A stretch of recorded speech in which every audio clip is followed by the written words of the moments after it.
En el verso 6, el Señor nos hace una comparativa y nos compara con pajarillos. Dice, no se venden de una manera de interrogante. 5 pajarillos por 2 moneditas. Ustedes han visto que 5 pajarillos cuestan 2 moneditas. Y ellos contestaron, sí, esa era la forma en que se compraban 5 pajaritos en aquel entonces. Dice, mas sin embargo, Dios no se olvida de ninguno de ellos. Como que dice, veámoslo de esta manera. Los pajaritos, Dios los ha creado, crecieron, el hombre fue, los capturó. El hombre los captura a cambio y los vende a cambio de 2 monedas. Y pareciera que al darse, digámoslo así, al darse en venta, el comprador decide si los suelta, si los mata, si los enjaula. Tenemos la determinación, pero dice, pero Dios no olvida a ninguno de ellos. Como que dice, de cierta manera está diciendo, Dios está pendiente de cada uno de estos 5. ¿Cuál es el trato que van a recibir? Si es justo, podríamos decir. Si la persona que los compró para algo correcto. ¿Cuál es el uso que les va a dar a cada uno de ellos? ¿Por qué? Porque en el verso 7 dice, en cuanto ustedes mismos, hasta los cabellos de la cabeza, Él los tiene contado uno por uno. Como que dice, si el Señor está pendiente de la vida de cada uno de los pajaritos, en cuanto ustedes, hasta los cabellos están contados. Y cada uno los tiene Él contado. Él sabe cuántos cabellos tiene. ¿Qué está tratando de decirlo? Que de cierta manera los pajaritos valen, de cierta manera son creación de Dios, pero de cierta manera mayor interés tiene Dios en nosotros los seres humanos. Si Él está pendiente de los pajarillos, va a estar mayormente pendiente de nosotros los seres humanos. Eso es lo que nos enseña en esta parte. Y dice, así que no tengan miedo, ustedes valen mucho más que los pajarillos. Lo que necesitamos entender acá es que a veces nosotros dentro de nuestra humanidad, y es normal, ¿no? Primero tenemos que entender que es normal. Segundo, que Dios quiere que vayamos en contra de eso normal. Digamos, tenemos preocupaciones, tenemos muchas cosas, algunos hasta se sienten fuera de los planes de Dios. Se los digo porque hay personas que me dicen, mire, le pido oración, por favor órele al colocho, pídale por mí, algo así. Y le digo, no, si usted también no, yo creo que él no me escucha a mí, a usted sí. Entonces hay personas que se sienten fuera de los planes de Dios, no valoran que ellos también tienen acceso a Dios, que ellos también pueden orar, que ellos también pueden pedir, no se sienten con ese valor. Pero acá nos está diciendo, más ustedes valen mucho más, que está hablando de todos. Hablo esto porque hay personas porque desobedecen, dicen, bueno, mire, yo siento que soy desobediente, no me escucha Dios. Les cuento que también nos escucha. Lo único que no les responde. ¿Por qué? Porque lógicamente el desobediente quiere que Dios diga, bueno, digámoslo así, están desobedientes, Señor, por favor, llévame al cielo. Pero no va a la iglesia, no lee, no se capacita, no hace todo lo que tenemos que hacer. Entonces, si el Señor lo metiera al cielo, sería injusto. ¿Por qué? Porque a nosotros nos está demandándole la Biblia, estudiarla, estar pendientes de lo que Dios está hablando hoy en día hasta este tiempo. Y eso es para todos, para que todos de cierta manera estemos interesados en la voz de Dios, estamos interesados en lo que Él trae a la tierra, estoy interesado en lo que Él está permitiendo, en lo que Él está obrando en la tierra, que nosotros reconozcamos a Dios con su grandeza. Eso es importante y eso es para todos. Entonces, ¿por qué no les contesta? Porque Él dice, menos Señor, sí, yo no me merezco nada, pero ábreme una puerta. Y a veces Dios se lo abre, no basado en su obediencia o desobediencia, Pero esa puerta solo es para que se vuelva más desobediente. Entonces, por ello a veces Dios no contesta porque sabe que solo los vuelve más desobedientes. Así que, si entiendes esto, vuélvete obediente y mirarás también la gloria de Dios en tu vida. Les digo que si alguien se declara a mi favor delante de los hombres, también el Hijo del Hombre se declarará a favor de él delante de los ángeles de Dios. Pero el que me niegue delante de los hombres, será negado delante de los ángeles de Dios. Dios perdonará incluso a aquel que diga algo contra el Hijo del Hombre, pero no perdonará a aquel que con sus palabras ofenda al Espíritu Santo. Cuando los lleven a ustedes a las sinagogas o ante los jueces y las autoridades, no se preocupen por cómo van a defenderse o qué van a decir, porque cuando les llegue el momento de hablar, el Espíritu Santo les enseñará lo que deben decir. En el verso 8 encontramos otro subtítulo y dice reconocer a Jesucristo delante de los hombres. Bueno, esto en primer lugar es tan importante hacerlo, porque normalmente cuando estamos en el pecado nos da vergüenza decir que somos cristianos. Nos sentimos más bien cómodos en el pecado.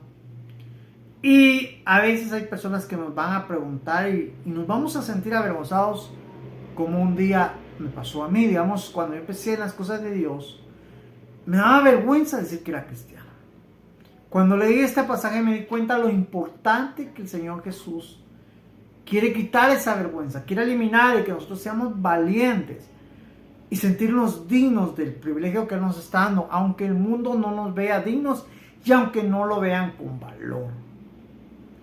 Lo que estoy tratando de decir es que dice que si alguien declara, dice, a favor de Él delante de los hombres, Él también, el Hijo del Hombre también lo declarará a favor delante de los ángeles de Dios.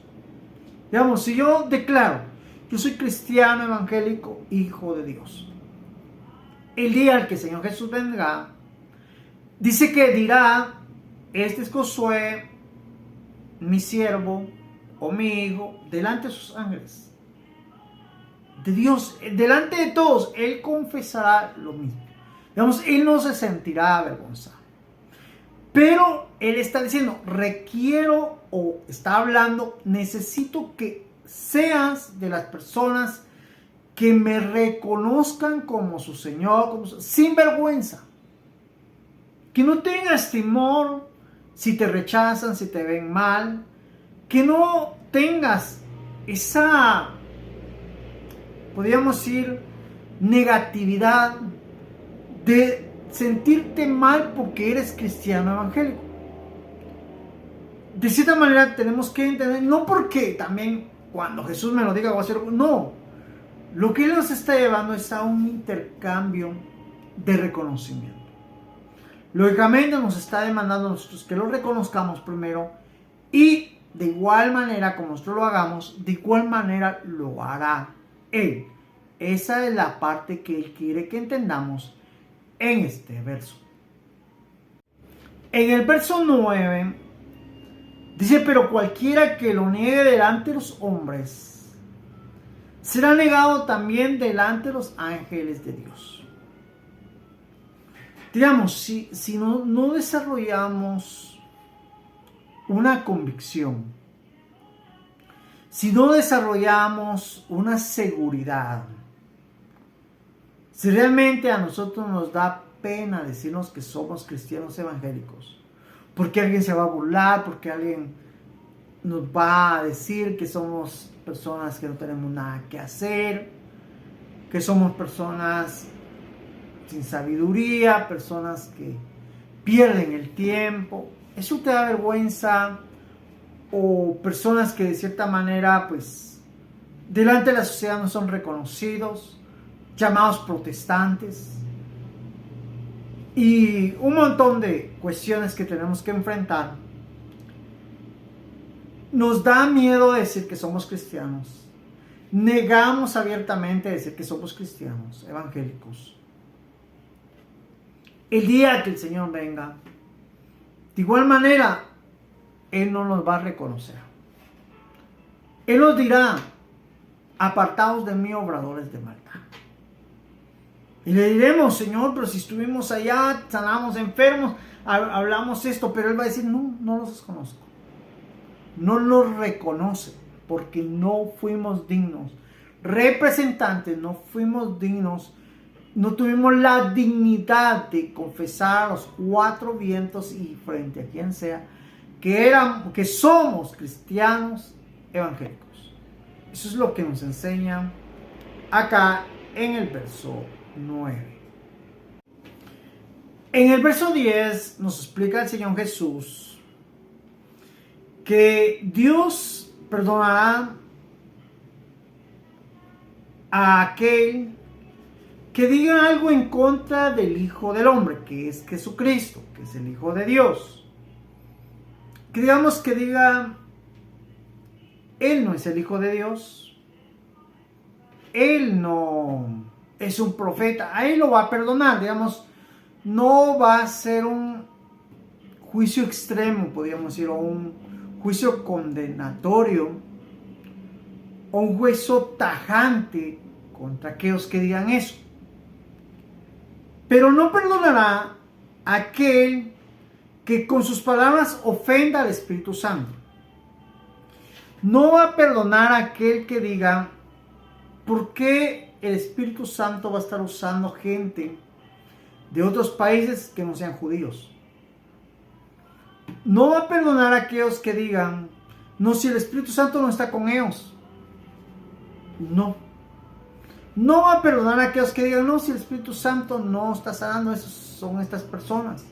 No. No los perdonará. Alguien dirá: ¿por qué? Tenemos que entender. Veámoslo de esta manera. Jesús vino y fue tratado como fue tratado, fue rechazado, porque eso es nuestra naturaleza humana. Y de cierta manera nosotros lo hicimos, me incluyo, por la manera en que he pecado, por la manera en que me he rebelado contra Dios.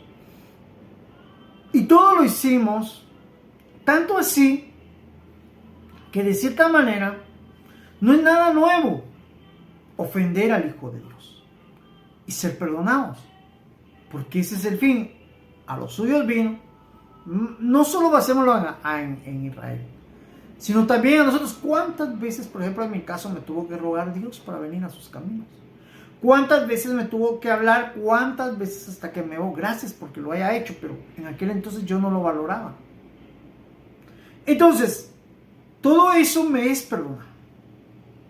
Ok, vengo, dice su palabra que al reconocer a Cristo Jesús viene el Espíritu Santo a mí y se revela en mí. Y lo primero que el Espíritu Santo me quiere llevar es a estudiar la palabra, a interpretar la palabra, a entender la palabra, a practicar la palabra.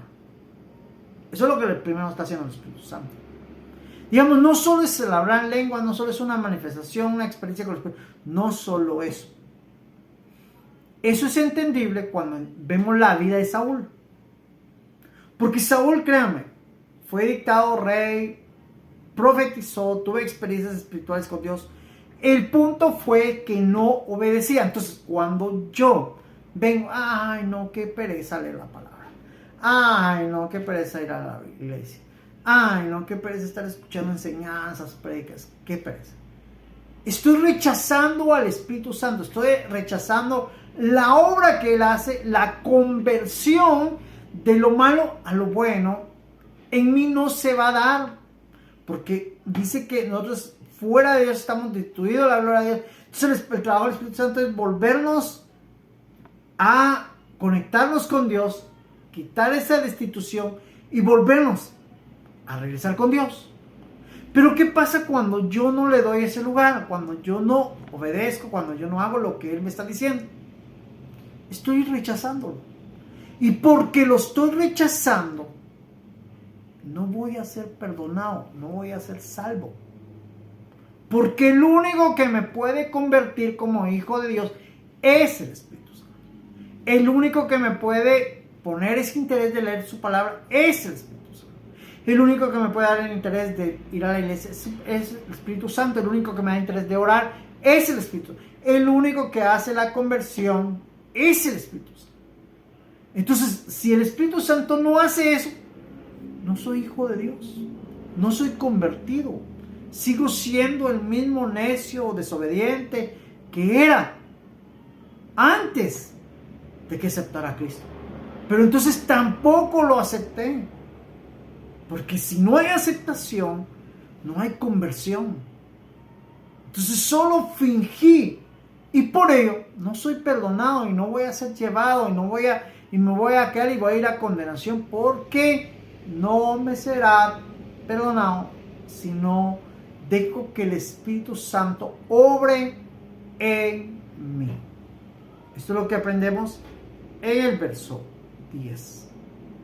En el verso 11, el Señor Jesús nos habla acá y nos dice que cuando seamos llevados a las sinagogas, lógicamente podríamos ir a las iglesias o a algún lugar donde hayan personas conocedoras de Dios, o fuéramos llevados ante los jueces, hablando en el sentido humano, o a las autoridades en el sentido humano. Y dice que no procuremos defendernos, no procuremos en decir qué voy a decir, qué les voy a decir, digamos, qué van a hablar, qué me van a preguntar. Porque cuando llegue el momento, de cierta manera, dice que el Espíritu Santo nos enseñará o pondrá palabras o hablará por nosotros. En otras palabras, como no me voy a preocupar, solo tengo que dejar que el Espíritu Santo venga a mí y me impulse a hablar. Y créanme, cuando hable, hasta yo mismo me voy a admirar.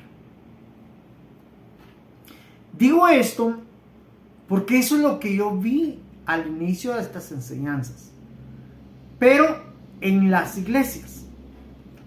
Lógicamente, cuando el Señor me enseñó o me demandó ir a enseñar, bueno, empecé a presentar mis servicios a las iglesias. Gracias a Dios, muchas iglesias y pastores creyeron en lo que Dios estaba haciendo conmigo, y lógicamente tuve el permiso de Él y pude exponer esas enseñanzas, las mismas que estamos acá, solo que ahorita acá es leyendo la Biblia. Esto es algo nuevo, esto no lo había hecho, pero las enseñanzas que subo en el otro es así. Entonces, cuando yo estaba ahí, habían personas que me preguntaban cosas que lógicamente a veces yo me quedaba hasta mudo porque no hallaba qué contestar. Y de repente empezaba a contestar. Yo solo decía, Señor, ayúdame, y empezaba a hablar. Y créanme, yo me quedaba admirado por lo que hablaba. Y me daba cuenta que este verso se hacía real en mí, porque no era yo el que estaba hablando, era el Espíritu Santo de Dios. Entonces, esa impresión, esa experiencia es la que Dios está hablando acá. Si algún momento, pues, ni el Espíritu habla, pues quédate callado. Él sabrá en qué momento, Él sabe el tiempo, el momento en que hablará a través de ti. Solo deja que sea ese momento, deja que Él utilice. Lo que estoy tratando de decir es que necesitamos entender a depender de Él. Necesitamos darle ese lugar, necesitamos saber que, digamos, si es una prédica, una enseñanza o lo que estemos haciendo, tengamos la convicción, tengamos la certeza de que habrá muchas cosas que nosotros posiblemente no vayamos ni nosotros razonar en decir, sino que van a fluir, pero van a ser palabras con sentido. No estoy hablando, porque miren, yo he conocido personas, mira hermano, yo pasé a predicar, no sé qué prediqué, pero prediqué. Eso no es así. Tampoco estoy hablando de eso. Estoy hablando que realmente vamos a hablar, y los primeros en impactarnos, como quien dice, los primeros en entender esta predicación o enseñanza, somos nosotros. A eso me refiero. Así que es lo que aprendemos en el verso 11.